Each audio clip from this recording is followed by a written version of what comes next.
दरवर्षीप्रमाणे याही वर्षी स्वाद मसाल्याचा मिरची महोत्सव सुरू झालाय। चांगल्या क्वालिटीच्या मिरच्या, जिथे मिरच्यांचं उत्पन्न जास्त आहे त्या ठिकाणी त्या शेतकऱ्यापाशी जाऊन ती मिरचीची क्वालिटी बघून कमीत कमी रेटमध्ये तुमच्यापर्यंत पोहोचवण्याचा प्रयत्न करतोय। तुम्हाला या ठिकाणी अनेक प्रकारच्या मिरच्या बघायला मिळतील। त्यामध्ये बेडगी असेल, काश्मीरी असेल, लवंगी असेल, संकेश्वरी असेल, गुंटूर असेल। आणि याही वर्षी माझा मसाला कलर, तिखट, टेस्ट वर्षभर टिकून राहिली पाहिजे म्हणूनच तुमच्यासाठी घेऊन आली आहे या सर्व मिरच्या।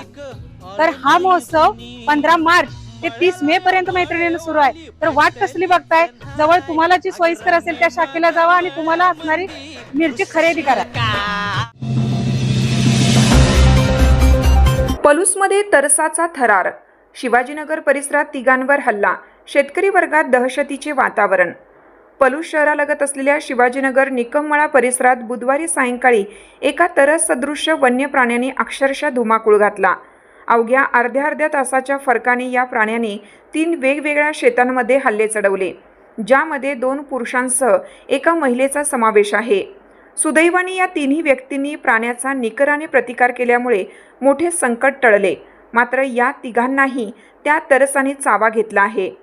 या अनपेक्षित हल्ल्यांमुळे परिसरात एकच खळबळ उडाली असून जखमींना तातडीने पलूस येथील शासकीय ग्रामीण रुग्णालयात उपचारार्थ दाखल करण्यात आलं होतं, जिथे त्यांच्यावर प्राथमिक उपचार करून त्यांना डिस्चार्ज देण्यात आला आहे।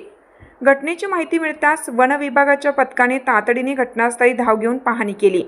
यामध्ये पलूसचे वनपाल अशोक जाधव, वनरक्षक सुरेखा लोहार, प्राणीमित्र तन्मय कांबळे आणि चालक रामदास वेताळ यांनी प्रत्यक्ष शिवारात जाऊन परिस्थितीचा आढावा घेतला।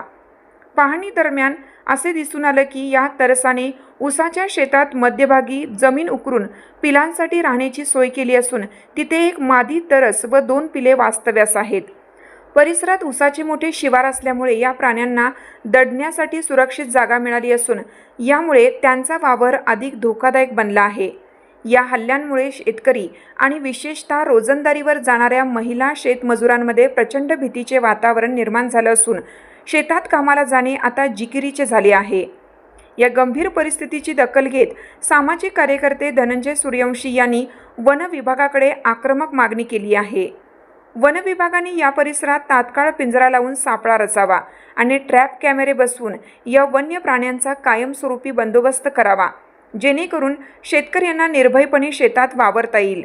जखमींना सर्वतोपरी मदत करण्याचे आश्वासन प्रशासनाकडून देण्यात आलं असून वनपाल अशोक जाधव, वनरक्षक सुरेखा लोहार, प्राणीमित्र तन्मय कांबळे व रामदास वेताळ यांचे पथक या परिस्थितीवर बारकाईने लक्ष ठेवून आहे। मात्र जोपर्यंत हा धोका टळत नाही तोपर्यंत परिसरातील नागरिकांनी शेतात जाताना विशेषतः सायंकाळच्या वेळी कमालीची सतर्कता बाळगावी, असे आवाहन करण्यात आलं आहे। आम्ही शिवाजीनगर येथील शेतकरी इथं जमलेलो आहोत। इथं गेले 3 दिवस झाले तरसाचा वावर जास्त प्रमाणात दिसत आहे। 2 ते 3 तरस इथं शेतकऱ्यांना आढळून येत आहेत। ऊसाची शेती येत आहेत, त्यातनं अडचणीच्या वगैरे वाट आहेत। त्या रस्त्यानं तरस कुठून येईल आणि कधी हल्ला करेल याच्यामुळे शेतकरी रानात येण्यासुद्धा बंद झाले। रोजगारी वर्ग तर इथं यायलाच तयार नाही, अशा अवस्था झाल्या। लोकांची कामं एवढी पडलीत, ऊस आलेत पाण्याला, बांगलणी आलेत शेतात, कोणी यायला इथं तयार नाही।